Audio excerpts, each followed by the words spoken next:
సిగ్గుపడవలసిన నిజం. ఈ కథను రచించిన వారు గోవిందరాజు సీతాదేవి గారు. ఈ కథ విజయ మాసపత్రికలో 1982లో ప్రచురితమైంది. ఉదయం 6 గంటలు కావస్తోంది. పేపర్ ఆంధ్రప్రభ, జ్యోతి పత్రిక, ఈనాడు పేపర్ కుర్రాళ్ళు అరుస్తున్నారు. ఈ అరుపులకి శ్రీలక్ష్మికి నిద్ర మెలకు వచ్చింది. బీఎస్సీ పరీక్షా ఫలితాలు వచ్చాయి. పేపర్ కుర్రాళ్ళు సంగీతం పాడుతున్నారు. శ్రీలక్ష్మి చటుక్కున లేచి కూర్చుంది. వచ్చేసాయా రిజల్ట్స్? ఈరోజు వస్తాయని నిన్నటి పేపర్లోనే ఉంది. రిజల్ట్స్ వచ్చాయి అనగానే ఒకవైపు ఆనందం, మరోవైపు ఏదో తెలియని టెన్షన్లో ఉక్కిరి బిక్కిరి కాసాగింది. ఎప్పుడు రిజల్ట్స్ వచ్చినా ఇంతే, కానీ ఈసారి మరీ టెన్షన్ ఫీలింగ్గా ఉంటుంది. పాస్ అయితే చదువు పూర్తి అవుతుంది. చదువు పూర్తి అయితే పెళ్లి ఖాయం అవుతుంది. ఆ తర్వాత అమ్మాయి శ్రీలక్ష్మి, పేపర్ వచ్చిందే. తల్లి పిలుపుకి శ్రీలక్ష్మి ఆలోచనలు టక్కున ఆగిపోయాయి. ఈ రిజల్ట్స్ కోసం తనకంటే కూడా తల్లి ఎక్కువగా ఎదురు చూస్తోంది. నవ్వుకుంది శ్రీలక్ష్మి. శ్రీ, వినబడలేదు? తల్లి గొంతు మళ్లీ వినిపించింది. వినిపించకపోవడానికి ఈ ఇల్లు బంగళానా? 1:30 గదేగా. తనకి త్వరగా పరిగెత్తి పేపర్ చూడాలనే ఉంది. కానీ కాళ్ళు తన ఆజ్ఞని పాటించనట్లు ఉండిపోతున్నాయి. గమ్మత్తైన మానసిక స్థితి అనుభవిస్తూ ఆ స్థితి నుంచి బయటపడ్డానికి విశ్వ ప్రయత్నం చేస్తూ ఎలాగో లేవగలిగింది. అంతే, ఒక్క పరుగున వచ్చేసింది వాకిట్లోకి. అప్పటికే చుట్టుపక్కలున్న 4 వాటాల్లోని వారు తల్లి చుట్టూ చేరి పేపర్లోకి తొంగి చూస్తూ నెంబర్ ఎంతండి అని వెతుకుతున్నారు. నాకేం తెలిసేడుసు, రావే అమ్మాయి, ఆవిడ విసుక్కుంది. శ్రీలక్ష్మి తల్లి చేతిలోని పేపరు గబుక్కున లాక్కుంది. అదే గుండెని అదింపట్టుకుని మెదడులో అచ్చు అయిన నెంబర్ని వెతుక్కోసాగింది. ఫస్ట్ క్లాస్లోనే ఉండి తీరాలి అని వెతికింది. లేదు. శ్రీలక్ష్మి ఒళ్ళంతా చెమట పట్టేసింది. కళ్ల ముందున్న నెంబర్లు అలుక్కుపోయినట్లు కనిపించసాగాయి. నీ నెంబర్ లేదు, కంగారు పడకు, సరిగా చూడు. ఫస్ట్ క్లాసులో లేకుంటే సెకండ్ క్లాసులో చూడు. చుట్టూ ఉన్నవాళ్లు రకరకాల వ్యాఖ్యానాలు వినిపిస్తున్నాయి. శ్రీలక్ష్మికి మతిపోతోంది ఈ మాటలకి. పేపర్ తిప్పింది. ఒక్కో నెంబరు స్థిమితంగా చూడాలని ప్రయత్నిస్తోంది. కానీ తన నెంబరు మర్చిపోయింది. అంతే. ఎంత గింజుకున్నా గుర్తు రావడం లేదు. ఇదేమిటి? క్షణంలో ఇలా జరిగిందేమిటి? శ్రీలక్ష్మి చేతులు వణుకుతున్నాయి. కళ్లలో నీళ్లు నిండుకుంటున్నాయి. నీ నెంబరు చెప్పు, మేం వెతుకుతాం అంటున్నారు పక్కనున్నవాళ్లు. నెంబర్ మర్చిపోయావా? పోనీ హాల్ టికెట్ తీసుకురా, తల్లి అంది. అదెక్కడుందో శ్రీలక్ష్మి గొణిగింది. పరీక్ష పోయిందిలా ఉంది. గుసగుసలు ప్రారంభమైనాయి. ఏమే శ్రీ, ఏమైందే? తల్లి గాబరా. ఉన్నమతి కూడా పోతూ ఉంది శ్రీలక్ష్మికి. ఇంతలో ప్రహరీ గేటు తీసుకుని లోపలికి వస్తూ, శ్రీలక్ష్మి గారు, కంగ్రాచులేషన్స్. తనింటికి 4 ఇళ్ల అవతల ఓ చిన్న అద్దెగది తీసుకుని ట్యూషన్లు చెప్పి వచ్చిన డబ్బుతో చదువు సాగించుకుంటూ తనతో పాటు బీఎస్సీ పరీక్షలు రాసిన సుగుణారావు తనకి అభినందనలు తెలుపుతుంటే ఆశ్చర్యంగా చూస్తూ అంది. మీరు నా నెంబర్ పేపర్లో చూసారా? సుగుణారావు క్షణం తొట్టుపడినట్లయి మరోసారి తన చేతిలోని పేపర్లోకి చూశాడు. మీ చేతిలో పేపర్ ఉన్న నెంబర్ కనిపించలేదు అన్నాడు. లేదు, ఎక్కడుంది? నా పక్కనే ఉంది. ఇదిగో ఇక్కడ చూడండి. వరుసగా ఉన్న మన ఇద్దరి నెంబర్ని కలిపి 0 చుట్టేశాను అంటూ వేలితో చూపించాడు. శ్రీలక్ష్మికి టక్కున గుర్తుకొచ్చింది మర్చిపోయిన నంబరు.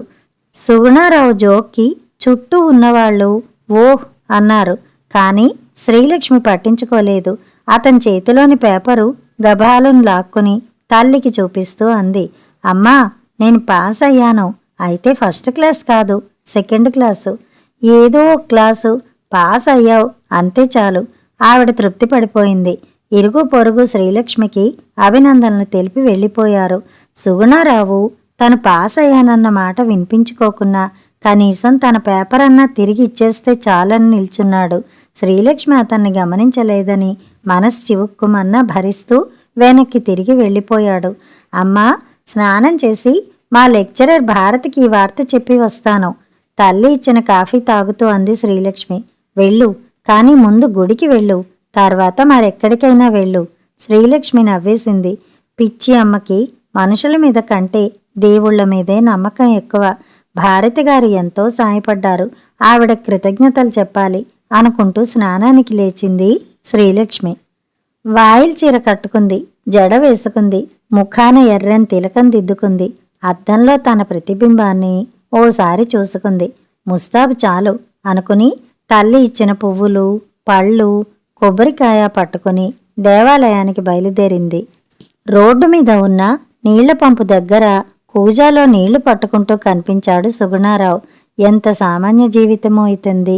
2 ప్యాంట్లు, 2 షర్ట్లు, వంట స్వయంగా చేసుకుంటూ గొంతు చించుకుని హైస్కూల్ కుర్రాళ్ళకి చదువు చెప్తూ ఆ డబ్బులు గీసి గీసి ఖర్చు పెట్టుకుంటూ ఎంతో కష్టం మీద బీఎస్సీ వరకు రాగలిగిన ఇతనికి ఉద్యోగం ఎవరిస్తారు? ఇలాంటి వాళ్ళు అంత కష్టపడి ఎందుకు చదువుతారో అర్థం కాదు. ఒకవేళ ఏ చిన్న ఉద్యోగమో దొరికినా జీవితం గొర్రెతోకేగా. ఇతన్ని పెళ్లి చేసుకున్న ఆడపిల్ల ఏం సుఖపడుతుంది? సుగుణారావు అందంగానే ఉంటాడు, కానీ అందమైన దుస్తులు వేసుకోడు. ఏది ఏమైనా చదువు మాత్రం తపస్సులా సాగిస్తాడు. లేకుంటే తనతో పాటు పాస్ కాగలడా? ఫస్ట్ క్లాస్ వచ్చి ఉంటే చాలా బాగుండేది నాకు. ఆలోచిస్తూనే సుగుణారావుని చూసి పలకరింపుగా నవ్వింది. సుగుణారావు నవ్వలేదు. ఏమైంది ఇతనికి? ఎక్కడ కనిపించినా తనకి తానుగా పలకరించే ఇతను ఇప్పుడు సీరియస్గా ఉన్నాడేమిటి? ఆలోచిస్తుంటే చప్పున గుర్తుకి వచ్చింది. మీ నెంబరు నా పక్కనేగా ఉంది, రెండింటికి కలిపి 0 చుట్టాను చూడండి. అరెరే, పాస్ అయ్యాననే వార్త తెచ్చిన అతనికి థ్యాంక్స్ చెప్పనే లేదు. తను పాస్ అయ్యానని చెప్పినా కంగ్రాచులేషన్స్ చెప్పలేదు. ఎంత తెలివి తక్కువగా చేశానో అనుకుని ముందుకు వేసిన అడుగు వెనక్కి వేసి తనే పలకరించింది. సుగుణారావు గారు, కంగ్రాచులేషన్స్. సుగుణారావు శ్రీలక్ష్మి ముఖంలోకి చూడకుండానే థ్యాంక్స్, కానీ నా పేపర్ కాస్త పంపండి. మరో పేపర్ కొనుక్కునే స్తోమత నాకు లేదని మీకు తెలుసనుకుంటాను అంటూ కూజ తీసుకుని వెళ్ళిపోయాడు. శ్రీలక్ష్మి నాలిక ఖర్చుకుంది. ఎంత పొరపాటు చేశానో అనుకుంది. దేవాలయానికి వెళ్ళి తిరిగి ఇంటికి వచ్చేసింది. భారతి గారి ఇంటికి వెడుతూ సుగుణారావు పేపర్ తీసుకుని అతని రూమ్కి వెళ్ళింది. రూము తలుపు తాళం వేసి ఉంది. కిటికీలో నుంచి పేపర్ లోపలికి విసిరి లెక్చరర్ భారతి ఇంటికి వెళ్ళింది. నమస్కారం అంటున్న శిష్యురాలను చూస్తూ నవ్వి, పాస్ అయ్యావు కదూ అంది భారతి. 2nd క్లాస్, కాస్త విచారంగా అంది. ఏదో ఒక క్లాసు. కంగ్రాచులేషన్స్. థ్యాంక్స్. కూర్చో శ్రీలక్ష్మి అంటూ కుర్చీ చూపింది భారతి. శ్రీలక్ష్మి కూర్చుంది. పరీక్ష పాస్ అయితే పెళ్లి వెంటనే జరుగుతుందన్నావు ఇదివరకు ఒకసారి, మరింకా ఆ ప్రయత్నమేనా? వరుడు కుదిరే ఉన్నాడా? సిగ్గుగా అంది శ్రీలక్ష్మి. మ్యారేజ్ చేసుకోబోతున్నావన్నమాట. గుడ్. ఇంతకీ ఎవరతను? ఆంధ్ర బ్యాంక్లో పనిచేస్తున్నాడు, మాధుర్ అని. మాధుర్? ఈ పేరు ఇప్పుడే విన్నట్లుంది అని 2 నిమిషాలు ఆలోచించి అక్కడే టీపై మీద ఉన్న శుభలేఖని తీసుకుని చూసి శ్రీలక్ష్మి వైపు చూస్తూ, నీ ఫ్రెండ్ విజయ్ పెళ్లి సెటిల్ అయిందట అంది. విజయ్కి పెళ్లి కుదిరిందా? నమ్మను. నాకు తెలియకుండా ఎలా కుదిరింది? 4 రోజుల క్రితం కలిసాం ఇద్దరం. మీ ఇద్దరూ చాలా స్నేహితులని నాకు తెలుసు, కానీ ఇంతకు ముందే వచ్చి ఇదిగో తన పెళ్లి లేఖ ఇచ్చి వెళ్ళింది. కట్నం 25,000 ఇస్తున్నాం అని కూడా చెప్పింది. ఆంధ్ర బ్యాంక్లో పనిచేసే మాధుర్ వరుడనే అంది. చూడు, శుభలేఖ అందించింది భారతి. శ్రీలక్ష్మి నెత్తిమీద పిడుగు పడినట్టయింది. మనసులో పెను తుఫాను వీచసాగింది. 7 సముద్రాలు పొంగుతున్నట్టు అనిపించసాగింది. బ్యాంక్లో పని ఉండి వెడుతూ వస్తున్నప్పుడైన పరిచయం అలా అలా స్నేహంగా మారి అది ప్రేమగా రూపుదిద్దుకుని సినిమాలకి, షికార్లకి తిరిగి మరొకరిని వివాహం ఆడమని వాగ్దానాలు తీసుకుని మాధురి ఇంక తనవాడే అన్న ధైర్యం వచ్చి చదువు పూర్తి కాగానే 3 ముళ్ళు గుట్టుగా వేయించుకుని వెళ్ళి తల్లి వాళ్ళకి దండం పెట్టి ఆవిడ్ని ఆశ్చర్యపరచాలని కలలు కంది. చిన్నప్పుడే తండ్రి పోయినా రెక్కల కష్టంతో చదువు పూర్తి చేయిస్తూ కూతురు పెళ్లి ఎలా చేయగలనని లోపల గంపంత దిగులు పడే తల్లి మనసు మాధుర్లాంటి అందగాడిని అల్లుడిగా చూసుకుంటే ఎంత ఉప్పొంగిపోతుందో, ఎందరి దేవుళ్ళకి దండాలు పెట్టుకుంటుందో చూడాలన్న చిలిపి కోరికతో ఈ విషయం తల్లికి చెప్పలేదు గాని చాలా మందికి తెలుసు. ఈ ధైర్యంతోనే విజయ్కి పరిచయం చేసింది. 2-3 సార్లు మాత్రమే తమ వెంట వచ్చిన విజయ ఇలా ఎలా చేయగలిగింది? ఆశ్చర్యం, కోపం, దుఃఖం ఒక్కుమ్మడిగా వచ్చేశాయి శ్రీలక్ష్మికి.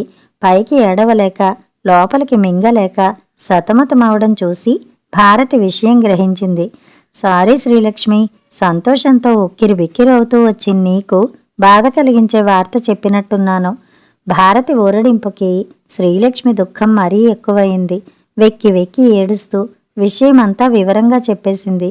చూసారా మేడం, స్నేహితురాలిగా నటిస్తూ మేమిద్దరం ఎంతగా ప్రేమించుకున్నామో తెలుసుకుంటూనే తను ఎంత మోసగించిందో. నిజంగా ఇది బాధ కలిగించే విషయమే. కానీ శ్రీలక్ష్మి, ఇలా జరగడానికి కారణం ఒక్క విజయ్దే తప్పు కాకపోవచ్చు. 25,000 కట్నం అనేసరికి మాధురు ప్రేమ గీమ అని నీ వెంట తిరిగి నీకిచ్చిన వాగ్దానం మర్చిపోయి ఉండవచ్చు. ఇది క్షమించరాని నేరం. మాధుర్ విద్యాధికుడు, అందున ఉద్యోగస్తుడు. అయినా ఇలా చేశాడంటే మనిషి మెదడు పెరుగుతూ ఉంది, మనసు క్షీణిస్తూ ఉంది. ఎంత సిగ్గుపడవలసిన నిజమిది. మేడం మాటలు శ్రీలక్ష్మి చెవుల్లో గింగురుమంటున్నాయి. లేచి ఇంటివైపుగా వచ్చేస్తోంది. సుగుణారావు డొక్కు సైకిల్ ఎక్కి ఎక్కడ్నుండో వస్తూ శ్రీలక్ష్మిని చూస్తూనే దగ్గరగా వచ్చాడు. సారీ శ్రీలక్ష్మి గారు, మీరిందాక నాకు కంగ్రాచులేషన్స్ చెప్తే థ్యాంక్స్ చెప్పనందుకు సిగ్గుపడిపోతున్నాను. పేపర్ ఇవ్వలేదన్న కోపం తప్ప మరేం లేదు. అవును, మీరిప్పుడు ఎక్కడి నుంచి వస్తున్నారు? శ్రీలక్ష్మి నోట్లో నుండి మాట రావడం లేదు. అతి నాగరికత ప్రదర్శిస్తూ 2 ఏళ్లు వెంట తిరిగి పెళ్లాడతానని వాగ్దానం చేసి మరే కారణాల వల్ల జరగని విజయ్ని పెళ్లాడబోతూ కూడా కనీస సభ్యత పాటించి విషయం చెప్పక దొంగలా పెళ్లికొడుకు కాబోతున్న మాధుర్ చిన్న తప్పుకి బాధపడి సారీ అని తన భావాన్ని విప్పి చెప్పేసే సుగుణారావు. ఇందులో ఎవరు సంస్కారవంతులు? ఆలోచించసాగింది. మీరు అదోలా ఉన్నారెందుకో, నేను వస్తాను. సుగుణారావు వెళ్ళిపోయాడు. శ్రీలక్ష్మి మాధుర్ గదికి వచ్చింది ఆవేశంగా. అప్పుడే స్కూటర్ దిగిన విజయ మాధుర్లు లోపలికి వెళ్లబోతూ శ్రీలక్ష్మిని చూసి టక్కున దిగిపోయారు. తప్పు చేసి పట్టుబడిన దొంగల్లా క్షణకాలం సిగ్గుపడిపోయారు. తలెత్తి శ్రీలక్ష్మి మొహంలోకి చూడలేకపోయారు. అంతలోనే సర్దుకుని మాధుర్ శుభలేఖ అందివ్వబోయాడు. అంతే, శ్రీలక్ష్మి అతని షర్టు పట్టుకుని ఈడ్చి కొట్టింది. మాధురు స్థాణువులా అయిపోయాడు. విజయ్ని ఈడ్చి చెంప మీద కొట్టింది. అంతే, గిరుక్కున వెనక్కి తిరిగింది. You fool! మాధుర్ కోపంతో శ్రీలక్ష్మి మీదకి రాబోయాడు.